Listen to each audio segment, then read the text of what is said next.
대한민국 국민 여러분 안녕하십니까? 시사토크 판 시작하겠습니다. 저는 최희준입니다. 안녕하십니까? 박은주입니다. 안철수 후보를 둘러싼 끊임없는 검증 요구와 정치적 논란. 발표에 대해 비판적인 시각도 있습니다. 이런 가운데 지난달 안 후보의 좋은 그룹 정치혁신 포럼이 발족됐다. 정치, 외교, 경제, 사회 분야 등 각계각층 젊은 전문가들로 구성된 이 모임에서 문화정치 부문을 담당한 동아대 정치외교학과 홍성민 교수. 그는 문화와 정치의 관계에 대해 연구하며 한국 정치개혁에 끊임없이 목소리를 높여온 진보 정치학자다. 안철수 현상으로 나타난 새 정치에 대한 열망, 여기에 경제민주화, 남북관계 진전 등 쏟아지는 시대적 요구들까지. 과연 정치신인 안철수 후보는 이를 어떻게 넘어설 것인가? 안철수 후보의 정치개혁, 문화정치학자 홍성민 교수에게 들어본다.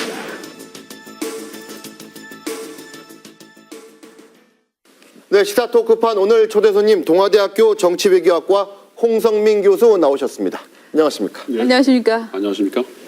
안철수 캠프로 가셨는데 예. 무슨 인연이 있습니까? 개인적인 인연 같은 게? 아니 그렇지 않습니다. 제 개인적인 신념 때문에 안철수 후보가 이 시대를 열어가는데 중요한 인물이라고 생각하는 판단 때문에 예. 같이 저하고 안철수 후보하고 평소에 아무런 인연도 없습니다. 그러면 뭐 본인이 직접 저 좀 써주십시오 이렇게 손을 든 겁니까? 어떻게 된 겁니까? 그건 아니고 네. 캠프에서 일하시는 어떤 교수님으로부터 같이 일을 한번 해보면 어떻겠느냐 그 제안을 받고 흔쾌히 제가 수락을 했습니다. 고민하는 기간은 얼마나 되셨어요? 고민 안 했을 것 같은데 지금 말씀하시는 거 보니까. 잠깐 고민했습니다. 잠깐 고민했는데 뭐 도움을 준다는 의미로 자원봉사의 의미로 들어갔기 때문에 큰 고민 없이 들어갔습니다. 이 정치혁신 포럼에서 이제 일을 하시는 건데 정치혁신 포럼에서 구체적으로 어떤 일을 이제 하실 생각이십니까? 제가요? 아니면 그 포럼 자체요? 포럼도 그렇고 본인도 그렇고. 네. 뭐 기본적으로 포럼은 그 캠프 바깥에 있는 외곽 조직입니다. 네. 따라서 안철수 후보에게 정책적인 아이디어와 비전을 제시하는 일종의 자문기구이죠. 예. 그리고 저는 거기서 여러 교수님과 함께 그런 학문적인 자문에 아이디어를 내고 토론을 하고 하는 그런 작은 부분을 맡고 있습니다. 특히 문화정치 부문이라고 있는데 우리가 정치 문화가 뭐 어떻다, 뭐 혼탁한 이런 얘기는 들었어도 문화정치는 처음 들었습니다. 그게 사실 제 전공 분류가 문화정치라고 하는데 네. 기존의 정치학계에서는 사실은 좀 생소하고 글쎄요. 조금 어색한 얘기로 들립니다. 그래서 사실 포럼 안에서도 제 역할이 별로 그렇게 크게 비중이 있지 않습니다. 근데 저로서는 이번 대선이 문화와 관련돼서 대단히 중요한 정치라고 생각하기 때문에 참여를 했던 겁니다. 아 그래요? 어떤 점에서 그렇습니까? 뭐 나중에 조금 더 기회가 있으면 말씀을 드릴 수 있겠지만 한국 정치의 흐름이라고 하는 게 크게 보선 세 가지 단계가 있다고 생각합니다. 그 중에 하나는 국가 중심의 단계가 있었고요. 그게 주로 이제 87년을 전후로 했던 시기입니다. 그다음에 97년 IMF 위기가 오면 시민사회에서 경제 문제가 중요한 시기가 있습니다. 그런데 이번 2012년의 대선은 사람들의 마음, 상처받은 영혼, 뭐 제가 주로 이제 감성의 정치, 영혼을 다스리는 정치가 필요하다고 그런 얘기를 하는데 그게 바로 문화정치와 연결되어 있다고 생각하는 겁니다. 그러니까 안철수 후보가 나와서 이른바 안민정치를 얘기하고 그래서 사람들에게 부름받은 정치를 얘기하는 건데 그걸 뭉뚱그려서 저는 이론적인 수준에서 문화정치라고 얘기를 하는 겁니다. 그러면은 또 어떤 분들이 이렇게 말씀하세요. 지금 전 세계적으로 글로벌 위기가 완전히 심화되고 있고 내년에 꼬꾸라질지 그 다음에 꼬꾸라질지 모르는 아주 위태한 상황이다. 이럴 때 도대체 우리는 이제 배는 불렀으니까 다른 일을 해야 된다라고 얘기하는 게 너무 시기상조 아니냐 이런 얘기도 하거든요. 지금 그 부분은 사실은 동전의 앞뒷면과 같습니다. 예컨대 이번 대선에서 복지에 관련된 이슈들이 대선의 중요한 쟁점으로 등장하고 있습니다. 그렇죠. 근데 그 부분을 우리가 조금 면밀하게 볼 필요가 있어요. 예를 들면서 이런 겁니다. 우리가 경제 민주화라는 얘기를 할 때 큰 이슈가 두 가지가 있습니다. 하나는 재벌 기업에 대한 규제를 어떻게 할 거냐는 문제하고 또 하나는 복지를 어떻게 확대하실 거라는 문제인데 이게 사실은 지금 전 정치권에서 따로따로 놀고 있어요. 그래서 사실 그것 때문에 많은 오해가 있습니다. 예컨대 복지를 확대하기 위해서 어떤 형태로든지 세금을 많이 징수할 수밖에 없습니다. 그렇겠죠. 근데 지금까지 진보 진영에서는 그 세금을 부자들에게 받아오는 식으로 말하자면 증오의 대상을 만들어놨던 그렇죠. 겁니다. 그 별로 사회 통합에 좋은 방향이 아닙니다. 또 하나는 효율성의 논리에서 복지를 반대하는 입장에서는 재벌이 마음껏 기업을 할 수 있게 세금을 낮춰라. 네. 그러면 일자리가 늘어난다고 하는데 그것도 사실은 경제 민주화에서 보면 효율성과 공평성에서 어긋나는 부분이야. 그렇죠. 말하자면 예. 기업 활동할 수 있도록 보장하는 건 맞지만 그 기업의 독점적 권력이 시장 질서를 다 과점하고 독점하게 내버려 두는 것은 일자리를 창조하는 데서 별로 좋지 않습니다. 네, 네. 반면에 복지 혜택을 받기 위해 세금을 증세하면 기업이나 부자들에게 그만한 혜택을 주어야 되는 겁니다. 그렇겠죠. 그게 무엇이냐면 노동자들이 훨씬 더 높은 생산성으로 일을 한다라고 네. 하는 믿음을 주고 그걸 국가가 보장해야 된다는 겁니다. 예. 근데 지금 우리 사회에서 이루어지고 있는 복지 논쟁 혹은 재벌의 규제 논쟁에서는 이게 따로따로 있기 때문에 마치 이분법적으로 네. 논리가 된 거고 있다는 겁니다. 자, 그러면 제가 말씀드린 건 왜 문화정책이 여기서 개입하느냐면 네. 기업이 증세를 하거나 혹은 기업이 더 많은 복지 혜택을 위해서 양보를 한다고 할 때 네. 노동자 쪽에서 오케이 내가 너희를 위해서 더 많은 생산성을 하고 예를 들어서 임금 협상에서 내가 응하겠다고 한다면 예. 서로에게 신뢰가 필요하고 서로가 그걸 합의할 수 있어야 되는 겁니다. 네. 근데 그건 법적으로 제도적으로 강제할 수 없습니다. 네. 그럴 때 건전한 시민의식을 가진 사람들이 그것이 노동자일 수도 있고 중산층일 수도 있는데 그런 사람들이 합의해서 아 이것은 우리 사회를 위해서 우리가 어떻게 나가야 된다고 하는 문화적인 합의가 필요하다는 겁니다. 네. 그런 의미에서 제가 문화와 정치와 경제 정치는 네. 분리된 것이 아니고 서로 맞물려 있는 것이다. 그런데 여태까지 우리는 경제 얘기만 했고 구조 얘기를 했지 네. 사람들이 합의를 얘기하는 문화적인 기반에 대해서 얘기하지 않았다는 겁니다. 네. 근데 그 말씀이 맞는 말씀인데 현실로 항상 우리는 뭐 현실 정치는 이론하고 또 다르니까 네. 현실로 들어왔을 때 뭐 그 래퍼 곡선도 그렇지만은 이 곡선에 말하자면 이 어디 가서 그 두 개를 양쪽 밸런스를 맞출 것이냐 이게 참 이제 현실적으로 어려운 문제인데 그런 점은 어떻게 보세요? 지난 그 8년간의 혹은 10년간의 이 정권 교체를 통해서 우리가 배운 건 또 국민들이 아시게 된 건 뭐냐면 평등주의만 가지고도 한국 사회가 앞으로 성장 동력을 발견할 수 없고 실용주의 내지는 성장주의 논리만 가지고도 한국 사회 경제 구조가 해결될 수 없다는 걸 이미 깨달은 겁니다. 네. 그러니까 이 두 가지 접점이 어디선가 마주쳐야 되는데 네. 이걸 개선할 수는 없습니다. 그렇다면은 교수님이 이제 안철수 캠프에 간 이유도 그렇고 실제로 안철수 후보가 대통령이 된다면은 그런 문화 정치적인 접근을 해서 합의점을 뭔가 우리 사회 구성원들의 건전한 시민들의 합의점을 만들어내서 할 수 있다 이렇게 보시는 겁니까? 그렇죠. 저는 그런 생각이 있으니까 간 거죠. 그러나 그 문화정치라고 하는 용어를 네. 안 후보가 직접 사용하는지 아닐지는 뭐 미지수입니다. 그렇죠. 예. 네. 그러나 저는 그것이 필요하다고 보고 그런 기회가 있으면 그런 진언을 드릴 겁니다. 그러니까 안철수 후보가 대통령이 되면은 대통령으로서 그런 메시지를 딜리버리할 수 있는 메시지 전달자로서의 역할, 조정자로서의 역할을 지금의 다른 후보보다는 훨씬 잘할 것이다. 물론이죠. 예. 그런 점에서 예, 메리트가 예, 있다. 예. 이런 비유를 한번 해봅시다. 이게 뭐냐면 이건 안 후보 스스로가 좋아하는 예인데 제가 멀찌감치 들었던 얘기입니다. 그 IT 발전사에서 컴팩이라는 회사가 있었고요. 네. 그 델이라는 회사가 있었습니다. 그렇죠. 이 두 회사의 흥망이 한국 정치에서 왜 안철수 후보가 등장했는지를 설명하는데 좋은 보기가 된다. 예를 들어서 이런 겁니다. 컴팩이라는 회사는 굉장히 막강한 유통구조를 갖고 컴퓨터 회사로 성장했던 네. 그런 회사였습니다. 그런데 어느 날 소비자들이 뭘 요구했냐면 내가 원하는 컴퓨터 부품을 조립해달라고 하는 새로운 형태의 수요가 나온 겁니다. 대리된 거죠. 그러니까 대리라는 사람은 어떤 공과대 학생이었는데 네. 이 조립을 잘한다는 소문이 났다는 거예요. 그래서 사람들이 주문을 했어요. 뭐 CPU를 뭘로 하고 하드는 어쩌고저쩌고 하는 걸로.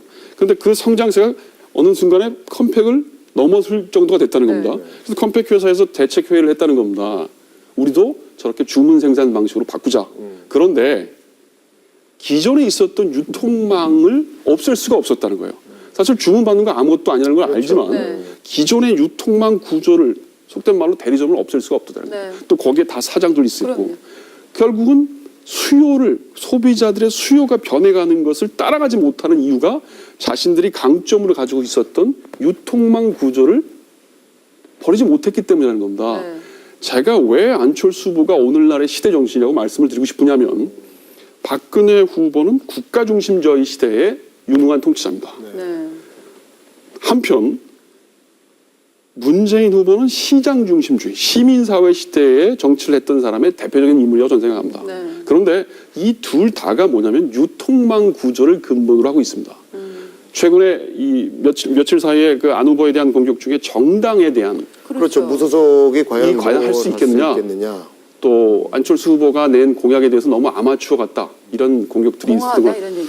그게 뭐냐면 이해가 되네요, 이제. 유통망 구조에 익숙해 있던 사람들이 소비자 중심의 온라인 주문 형식으로 이 바뀌어가는데 적응을 못하는, 다시 말하면 유통망 구조에서 익숙한 언어에 있는 사람들이 혹은 그런 정치 관행이 있었던 익숙한 사람들이 전혀 새로운 형태의 온라인 형태의 정치를 이해하지 못하는 것과 같다는 걸 보는 겁니다. 이제 무슨 얘기인지 알겠습니다. 따라서 예. 굳이 또 하나 비교하면 박근혜 후보나 이 문재인 후보는 권력의 구조에 있어서 서열적인 구조의 대표입니다. 정점이죠. 네. 그런데 안 후보는 빈 공간의 중심에 있습니다. 빈 공간의 중심은 네트워크로 연결될 수 있어요. 근데 그 네트워크는 지금 비어 있습니다. 그 센터가 비어 있는 센터를 만들어가는 이른바 센터 포밍하는 리더십이 바로 안철수의 리더십이라고 저는 보는 거예요. 근데 여태까지 그런 리더십이 없었어요. 모든 대통령은 제왕적이고 그것을 수평적으로 만들겠다고 해도 이 서열 구조는 바뀌지 않았습니다. 그리고 지난 50년 동안 대한민국 국민들이나 일반 정치학자들이나 언론이 그런 데 익숙해져 있어요. 근데 그걸 넘어서는 형태의 리더십이 지금 나타나고 있는 겁니다. 소비자의 수요가 바뀌고 있어요. 그렇다면 그런데 말이죠. 교수님 입장에서는 만약에 지금 뭐 단일화가 뭐 틀림없이 될 거라고 그러는데 문재인 후보로 단일화가 되면은 그 캠프에는 참여할 수 없겠네요. 교수님 같은 철학을 가지고 계시면은. 그건 나중에 하겠습니다. 그러나 원칙적으로 보면 네. 제 학문적인 입장에서 보면 문재인 후보보다는 안철수 후보의 입장에 더 지지하는 것이 맞습니다. 아니 그리고 논리적으로 기존에 이게 뭐 색깔 진보다 보수다를 떠나서 기존의 그 폼, 기존의 형태와 안철수 후보는 전혀 다른 형태다 이런 지금 얘기를 해주셨는데 맞습니다. 문제는 어떤 나라도 다 그 권력 구조, 이를테면 효율화된 행정을 위한 권력 구조라는 거는 그 형태를 따르고 있는 거 아닙니까? 정치의 효율성 부분에 있어서는 네. 분명히 안철수 후보가 걱정스럽습니다. 네. 우리 인정 안 할 수 없습니다. 왜냐하면 우리 정치의 관행이 지난 50년 동안 적어도 60년 동안 정치의 관행이 그런 서열적인 권력 구조 안에서 이루어졌기 때문에 네. 그런데 문제는 소비자들이 이제 아는 거예요. 정치 소비자들이 아무리 경장 정치의 개혁을 요구하고 의회 정치를 요구해도 그 유통망이 있는 한 대리점이 있는 한 정치가 제대로 움직이지 않는다는 걸 이제 깨달은 겁니다. 네. 이걸 빨리 아셔야 돼요. 그건 정치권이나 우리 기존의 언론들이 그걸 알아야 됩니다. 그러니까 안철수 후보를 비판한 논점이 바로 유통망 구조를 벗어나고 있다는 걸 염두에 두고 비판하는 건 가능합니다. 그리고 그것에 대해서 우려를 하고 그것에 충고하는 건 당연하지만 유통망 구조에 앉아 있는 상태에서 자꾸 이 안 후보를 공격하게 되면 정치가 발전해가는 것에 방해된다는 겁니다. 그렇다면은 만약에 안철수 후보가 대통령이 정당 없이 무소속 대통령이 된다. 지금 이제 지금의 여야는 그대로 가는 거 아닙니까? 국회 구조는?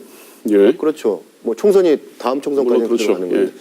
그렇다면 현실적으로 대통령이 어떻게 할 수 있다고 보세요? 뭘 할 수 있느냐? 뭘 할 수 있느냐? 네, 의문이 들죠. 두고 법을 보십시다. 하나. 두고 보십시다. 그러나 예를 들어서 네. 대통령 권한을 10분의 1을 줄이겠다. 네. 이제 이 부분에 대해서 또 여기 아마추어리즘에 대한 비판이 많았는데 네. 그 권한을 줄이는 것을 아까 제가 비유한 것처럼 센터 안에 사람들이 모여 있는 여지를 더 많이 주겠다는 걸로 해석한다면 오히려 의사소통의 구조는 훨씬 더 효율적일 수 있다는 겁니다. 정치를 우리 두 가지로 한번 보십시다. 행정의 논리가 있습니다. 실행의 논리가 있고 네. 의사소통, 의사수렴의 논리가 있는데 지금 이 두 가지가 자꾸 왔다 갔다 해요. 언론에서 비판할 때. 의사소통의 논리 입장에서는 안철수 후보가 압도적으로 유리합니다. 물론 반면에 실행의 논리에 있어서는 네. 경험도 없고 정당 구조도 없고 다시 말해서 유통 구조가 없으니까 누군가 가서 물건을 팔아야 되는데 그럴 수 없다는 거 아닙니까? 그런데 이 부분의 논리는 제가 그런 의미에서 단일화에 대해서 의미가 있다. 우리 사회에서 처음으로 보통 이제 2012년 체제라는 말을 쓰는데 그 전까지 우리가 87년, 97년 체제라는 게 뭐냐면 국가 권력을 민주화했고 97년에는 뭐냐면 경제에 대한 민주화를 논의했어요. 근데 이게 다 정부 스트럭처에 관련된 문제예요. 근데 처음으로 2012년 체제는 뭐냐면 안철수 후보로 대표되는 2012년 체제는 스트럭처의 문제가 아니고 소프트웨어의 문제라는 겁니다. 이걸 빨리 깨달으면 10분의 1을 줄였을 때 이건 뭐 하잖아. 그 의문이 그 의혹이 사라질 수 있다는 겁니다. 패러다임을 빨리 옮겨와야 된다는 겁니다. 그걸 일을 뭐든지 10분의 1로 하겠다는 게 아니다. 뭐든지 반발짝 앞서가면은 상당히 혁신이 될 수 그렇죠. 있고 진보가 될 수 있는데 한 발짝 앞서가면 완전히 헛발질이 될 수 있지 않습니까? 제가 보기에는 지금 반발짝 앞서가고 있습니다. 이게 지금 반발짝이라고 보세요. 왜냐하면 이명박 정부와 노무현 정권의 이 스윙 안에서 네. 이 국민들이나 우리 정치권이 알아요. 정당 정치의 한계를 너무나 잘 압니다. 그렇다고 해서 정당 정치를 무시한다는 게 아닙니다. 그러니까 문재인 후보와의 단일화를 왜 의미가 있다고 생각하냐면 기존의 정당 정치를 완전히 넘어서서 무에서 시작할 수는 없겠죠. 네. 그러나 정당 정치의 틀을 인정하는 부분을 줄이는 겁니다. 네. 그리고 새로운 형태의 그럼 문재인 후보하고 단일화되면은 정치를 문재인 후보하고 단일화되면은 기존의 이 정당 정치, 정당의 관행, 정당 구조가 상당 부분 바뀔 거라고 보세요. 저는 그렇게 믿습니다. 그렇죠. 인력은 동원하되 수족은 동원하되 뇌는 바꾼다 뭐 이런. 뭐 그럴 수도 있고. 근데 우리 지금까지 우리 정치판을 보면은 그런 지금 교수님 같이 그런 새로운 생각, 혁신적인 생각을 하신 분들이 많은데 정치권에 들어가면은 말하자면 요번 같은 경우에 단일화가 되면은 문재인 후보 쪽으로 네. 이게 무슨 뭐 수은인가요? 수은같이 이렇게 싹 들어가면 골로 확 동화돼요. 이게 그러니까 안철수 후보 쪽으로 긍정적으로 동화되는 게 아니라 안철수 후보 조직이나 안철수 후보 자체가 기존 정치권으로 확 바뀐다고요. 그래서 안 후보께서 계속 강조하시는 게 단일화도 중요하지만 정당 개혁, 정치 개혁이 먼저라고 하는 게 그겁니다. 정치 개혁이 안 되는데 지금 뭐 남은 2달 동안 정치 개혁이 되겠어요? 정당 정치 개혁이 되겠어요? 주도권을 누가 잡느냐에 따라 다르지 않겠습니까? 예를 들어서 문재인 후보와 안 후보가 단일화를 했을 때 물밑에서 많은 조건들이 오고 가고 있죠. 네. 그러나 적어도 내가 유통구조 안으로 들어가진 않겠다. 정치의 실권을 가진 사람. 예를 들어서 안 후보가 대통령이 됐다. 뭐 문재인 후보한테 어떤 일정한 정도의 정치적 권력의 재량권을 주겠죠. 그럴 때 내가 중요하다고 생각하는 부분에서는 덜 양보하지 않겠다. 그리고 네가 갖고 있는 정치적 비유수는 이 정도로 마무리해라. 라고 한다면 기존의 정치권에서 했던 관행들, 예를 들면 공천위라든가 정당을 유지한다는 데 드는 비용이라든가 결국 우리 사회에서 정당 정치가 왜 안 되냐면 유지 비용이에요, 사실은. 뭐 이건 통합진보당부터 시작해서 한나라당까지 너무나도 그게 명백하게 드러났어요. 어떤 제재 조치를 취하고 어떤 위협을 해도 공천에선 돈이 들어오게 돼 있다는 겁니다. 왜냐하면 선거라고 하는 것이 어마한 천문학적인 돈이 드는데 국가에서 지원하는 돈만 가지고는 터무니없단 말입니다. 그러니까 어떤 형식이든 돈을 받고 선거를 하게 되는데 지금 안 후보가 가장 크게 내세우는 게 뭐냐면 내가 나서서 나오고 싶어서 나온 게 아니고 국민들이 추대한 겁니다. 그럼 위선이라고 안 보세요? 아니 그게 왜 우선입니까? 그렇게 나는 나오기 싫은데 국민이 원해서 나온 겁니까? 그게 시대적인 부름이죠. 예수께서 뭐라고 했습니까? 나는 지금이라도 돌아가고 싶다고. 그 얘기죠. 바로 그런 지점에서 아니 본인의 이미지를 계속 띄우면서 막 일종의 메시아 무슨 저 컴플렉스에 빠진 거 아니냐 이런 얘기 그래서 나온 거 아닙니까? 그냥 솔직히 컴플렉스는 하고 아니고. 싶다. 나 하면은 잘할 것 같다라고 얘기하는 게 낫지. 인간적인 욕심도 없지는 않겠죠. 네. 그러나 그분이 제가 보기에 성격적으로 그렇게 권력에 대한 욕심이 많거나 네. 그런 분은 아니 인간일 때고 그러나 제가 안철수 후보에 대해서 꼭 한 말씀드리고 싶어 비판하시는 분들한테 말씀드리고 싶은 게 뭐냐면 개인의 퍼스널리티로 그 양반을 비판하면 안 된다는 겁니다. 시대 정신을 반드시 보라는 겁니다. 지금 우리 사회가 변하고 있어요. 네. 경제 문제를 자꾸 얘기하는 건 돈 문제이긴 하지만 그 밑에 깔려 있는 건 내가 사람답게 인간적으로 살고 싶다는 겁니다. 요즘 젊은 사람들이 돈 많이 벌겠다는 게 아니에요. 150만 원 받아 좋으니까 내가 주말이면 내일도 좀 할 수 있고 인간적으로 나를 좀 사람 대접을 해달라는 겁니다. 그런데 지금 일상생활에 깔려 있는 사회 구조는요 너무 치열해요. 그 경쟁 구조가 너무 치열하고 사람은 극단으로 몰아갑니다. 그래서 한번 실패하면 그건 완전히 루저가 되는 거예요. 다시 돌아올 수가 없어요. 이런 것들을 봐달라는 겁니다. 이런 것들을 들어달라는 거고 그래서 나를 좀 치유해달라는 겁니다. 내가 지금 마음이 아프고 상처가 났는데 정치가 맨날 구조 얘기만 하고 무슨 임금 얘기만 하고 있는 게 아니고 내가 일상생활에 너무 이렇게 치고 있다. 나를 좀 이해해달라는 겁니다. 그런 의미에서 문화정치 권력은 보살핌의 정치이고 생명의 정치입니다. 근데 교수님 그런 치유 기능은 종교가 맡아야지 이를테면은 국가가 그거를 해낼 수가 있습니까? 그게 이제 권력을 어떻게 보느냐에 따라 다른 건데 네, 정치 사상에서 보면 권력이라고 하는 게 크게 봐서 그렇게 스트럭처를 관리하는 거 그러니까 헌법적인 질서, 법률적인 질서로 권력을 관리하는 걸 정치라고 생각하는 한 흐름이 있고 그렇게 사람들을 치유하고 안아주고 하는 그런 걸 네. 이제 사목적 권력이라고 하는데 네, 네. 마치 그 목자들이 그렇죠. 양떼를 관리하듯이 네. 그런 전통이 있어요. 근데 우리 사회에서는 그런 그 스트럭처에 관련된 법률적인 질서에 관련된 것만을 정치라고 인식하는 이상한 학문적인 분위기나 지적인 분위기가 있었어요. 근데 지금 우리 사회 한국 국민들이 이제 그거에 진력이 난 거예요. 의회 정치 뭐 어떻게 바꾸고 그다음에 무슨 비리 척결 어떻게 바꾸고 하는 그런 법률적인 장치가 내 일상에 어떤 의미를 갖는데 회의하기 시작하는 겁니다. 따라서 정치가 밑으로 들어가야 돼요. 근데 이런 서열적인 구조 안에서는 어렵습니다. 동심원의 구조에서 네트워크를 만들고 듣는 거예요. 안철수 후보가 CEO로서 효율을 중시했던 사람으로 보세요? 아니면 지금 말씀하신 것 같이 직원들과의 소통과 직원들의 복지, 직원들의 인권, 마음을 중시했던 CEO라고 생각하십니까? 저는 양자를 다 추구했던 분이라고 생각합니다. 그러지 않았다면 국민들이 성화하지 않았을 겁니다. 이명박 정권의 이명박 대통령은 효율성을 강조한 CEO로서의 심벌이었다고 한다면 또 노무현 정권은 어떤 평등주의, 애착을 갖고 자기를 희생했던 권력의 심벌이었다고 한다면 우리는 아까도 제가 말씀드렸지만 그 양쪽의 한 극단만 가지고는 정치를 할 수 없다는 상황이 온 겁니다. 그 양극단의 소위 이 조화, 그게 바로 안철수 후보라는 겁니다.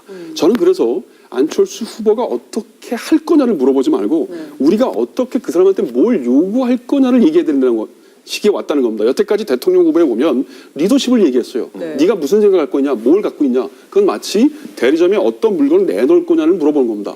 근데 제가 보기에 안 후보한테 그거 물어보면 잘못된 거예요. 펠로우십의 문제. 우리가 뭘 만들어내고 우리가 주문을 해야 돼요. 그래서 내가 주문을 했을 때 네가 그걸 잘 조립해서 만들어 올 수 있느냐. 그거에 대한 점검은 자, 분명히 극단적으로 중요합니다. 말씀하신 대로 잘못되고 있어요. 극단적으로 말씀하신 대로 안철수 후보가 청춘 콘서트 하면서 뭐 돌아다니면서 20, 30대 뭐 대학생들한테 좋은 말 해주고 힐링해주고 자 희망을 가지고 열심히 일합시다. 뭐 나도 힘들었다. 뭐 좋은 말씀 쭉 하시는 건 좋아요. 그거는 이제 젊은 사람들이 말씀하신 대로 그런 걸 좀 요구했으니까. 그러면 대통령이 되고 나서 20, 30대들이 즉 일자리를 만들어달라. 나도 좀 사람답게 살고 싶다. 복지를 늘려달라. 그러면 대통령으로서 어떻게 할 수 있습니까? 그런 걸 요구했을 때. 조율을 해야겠죠. 대통령과 국민들과의 소통 구조가 이루어지면 예를 들어서 처음에 10대 주문을 컴퓨터 주문을 받았으면 혼자 하겠죠. 그런데 이게 1000명, 10,000명, 100만 명이 되는 단위로 오면 조직을 만들겠죠. 주문을 받는 조직을. 그래서 너는 CPU를 만들어라, 너는 하드를 만들어라. 그럼 또 정당을 만드는 건가요? 그걸 정당 구조라고 얘기하기에는 그러면 이제 물론 그 조직이 없는 정치는 없겠습니다만 적어도 제가 이 자리에서 분명히 말씀드린 건 기존의 정당 구조는 다른 형태의 조직이 될 거다. 좀 근데 다른 형태로. 그 형태의 조직이 뭐냐를 자꾸 지금 물어보면 사실은 좀 어려워요. 그러니까 그림의 밑그림은 있습니다. 그러나 거기에 색깔을 칠하고 명음을 넣는 건 이제부터 우리가 해야 될 거라는 겁니다. 다시 한번 반복하지만 이젠 펠로우십에 우리가 따라가는 게 아니고 우리가 만들고 정부의 권력이 우리를 따라오게 만드는 시대가 왔다는 겁니다. 참 좋은 말씀인데 5천만 명이 그 실험 대상에 대해서 대한민국이 그 실험 대상의 국가가 돼서 5천만 명이 거기 같이 야 우리 미지의 세계를 한번 같이 가보자. 배 한 척 띄워가지고 인도를 발견하러 가야 됩니까? 그렇게 위험한 미지의 세계가 아니고 예. 그 모험이 나의 생명과 나의 모든 걸 버리는 게 아니고 이젠 그 길밖에 없어요. 생각해 보십시오. 지난 50년, 짧게는 지난 이명박 노무현 정권에서 보였던 정당 정치 형태라고 하는 것이 기존의 유통망 구조의 정치라고 하는 것이 분명히 우리에게 문제점이 있어요. 예. 더 이상 희망이 없다는 맞습니다. 걸 국민들이 아는 거예요. 그러면 우리가 새로운 길을 갈 때 야 그거 뭔지 잘 모르니까 가지 말자? 그럼 앉아서 굶어 죽자는 얘기죠. 지금 같은 사회 갈등 구조는 말입니다. 기본적으로 유통망 정치에서 나온 거예요. 새로운 문화 정치, 새로운 안민 정치로 나가지 않으면 이 사회 통합 불가능합니다. 그 절박함을 자꾸 옛날식의 국가중심주의 정치, 시민사회 정치로 자꾸 리턴 시키려고 하는 그런 언론의 비판도 사실은 문제예요. 그러니까 우리가 해야 될 것은 제가 이 자리에 나온 것도 학자라는 게 잘 보이지 않는 세상에 대해서 그걸 워딩을 하는 겁니다. 근데 그게 뭐냐고 자꾸 물어보면 오케이 디스크립션을 할 수 있어요. 그러나 그림과 색채는 시간이 지나감에 따라서 국민들하고 같이 그리는 거지 지금 우리가 딱 이거니까 이도 따라와? 그건 그렇지 않다는 겁니다. 그러니까 지금 뭐 말씀하셨지만 많은 사람들은 역시 서울대 출신 교수 출신이 많으니까 참 뜬구름 잡는 얘기만 많이 한다 이런 얘기도 하고 있거든요. 원래 정치는 좀 뜬구름 잡는 건데 그건 비전이고 여러분들이 자꾸 공약과 액션 플랜을 자꾸 혼돈을 하는데 네. 액션 플랜은 그때그때 달라질 수 있습니다. 네. 이명박 정부나 노무현 정권이 그게 실패한 거예요. 내가 뭘 하겠다고 자꾸 피스를 딱 잡아놓고 하니까 그걸 고집하니까 정치가 자꾸 흔들리는데 액션 플랜은 컨텍스트에 따라 달라질 거 국민들이 원하는 데 달라질 수 있습니다. 주문이 어떻게 오는 걸 보자는 겁니다. 주문이 어떻게 오는지. 그러나 밑그림은 있어요. 나는 가운데 중심을 잡고 비워두겠다는 겁니다. 안철수 후보의 얘기는 서열적 구조를 깨고 비워두고 10분의 1만 내가 갖고 있겠다. 나머지 10분의 9는 당신들이 와서 채워라. 사법부 오고 행정부 오라는 겁니다. 그리고 그것에 대한 네트워크를 내가 만들어주겠다는 거예요. 그 굉장히 구체적인 거 아닙니까? 어떻게 더 구체적입니까? 단일화는 될 거로 보십니까? 저는 점쟁이한테 하는 질문에 제가 별로 답을 안 하는 걸 원칙으로 합니다. 그거 안 된다고 그랬다 안 되거나 그러면 얼마나 그러면 이렇게 돼야만 된다고 얘기하는 돼야만 된다. 당위성의 논리에서 이렇게 가는 것이 올바르다고 얘기할 수 있다면 단일화가 되는 게 맞습니다. 왜 단일화가 되는 게 맞죠? 그 안철수 후보의 지금 말씀하신 그런 철학, 이념이면 단일화가 안 되고 설사 뭐 단일화가 안 되면 이제 박근혜 후보가 될까봐 이제 자꾸 이제 단일화를 하라는 건데 오히려 계속 그렇게 정치를 해 나가면서 흐름을 바꿔나가는 게 오히려 그 철학에 맞고 이념에 맞는 거 아닙니까? 정치가와 운동가의 차이는 네. 운동가는 이념을 옳고 그름을 부르짖고 산화할 수 있습니다. 그게 운동가예요. 그게 순교자죠. 근데 정치가의 요점은 서바이벌이 살아남아야 됩니다. 그게 정치예요. 근데 우리가 자꾸 얘기할 때 뭐 안철수 비판하는 사람들 중에서도 그런 얘기 있어요. 그건 네가 그냥 그 이념적으로 순수하게 있다가 순수하게 살아남으면 되는 거 아니야? 네. 아니 그건 종교적 순교를 얘기하는 겁니다. 정치는 그렇게 하면 안 돼요. 정치는 살아남아야 됩니다. 그 살아남는 것이 박근혜 예를 들어서 구체적으로 얘기를 하셨으니까 박근혜 진영이 되지 않기를 바란다. 그건 너무 지나치죠. 그건 정말 속 좁은 만일 안 후보가 그렇게 생각했다면 저도 바람직하지 않다고 생각합니다. 그러나 그 문제가 아니고 시대적인 사명이 있고 그 시대적인 사명을 보여줘야 되는 것. 그게 바로 생존의 논리입니다. 그런 의미에서 단일화가 규범적으로 아니, 단일화 안 하면은 생존을 못 합니까? 서바이벌 못 하나요? 제가 보기엔 위험하죠. 자기의 신념을 세상에 내세울 가능성이 없어집니다. 그건 생존의 논리가 아니죠. 그게 꼭 권력을 쥐어야만 가능한가요? 정치는 권력과 지금 관련이 같은 네트워크하는 거라면 그건 시민운동이고요. 아니 앞으로 5년 후도 또 기대할 수 있는 거 아닙니까? 그 영역이 확장된다면 나이도 젊으신데. 5년 후의 얘기는 네. 대선 끝난 다음에 지금 정치를 눈앞에 두고 네. 대선을 눈앞에 두고 나는 내 이념을 순교적으로 펼친 다음에 안 되면 5년 뒤에 또 하겠다. 그건 실천가들, 운동가들이 얘기할 수 있는 거지만 네. 대선 후보에 후보로 이미 나오지 않았습니까? 아, 그렇죠. 후보로 나온 다음에는 그건 서바이벌 해야 됩니다. 살아남아야 근데 됩니다. 기존 정치의 모든 화법을 부정하면서 서바이벌 하는 데 있어서는 기존 정치인들처럼 사는 것이 이기는 것이다. 그리고 거기다가 기존 정치권에 들어가서 서바이벌 하겠다. 이건 모순 아닌가요? 정치를 너무 제가 아까 순진한 홍성 학자를 그랬는데 너무 극단적인 순교자적인 입장으로 자꾸 봐시는 것들 그렇게 하면 안 되죠. 그러니까 이념이 있고 순수한 비전이 있는데 네. 자기가 살아남기 위해서 일정 정도 발을 담그는 우리가 허락해야 되는 거 아닙니까? 알겠습니다. 오늘 말씀 너무 고맙습니다. 아이, 네, 감사합니다. 고맙습니다. 고맙습니다.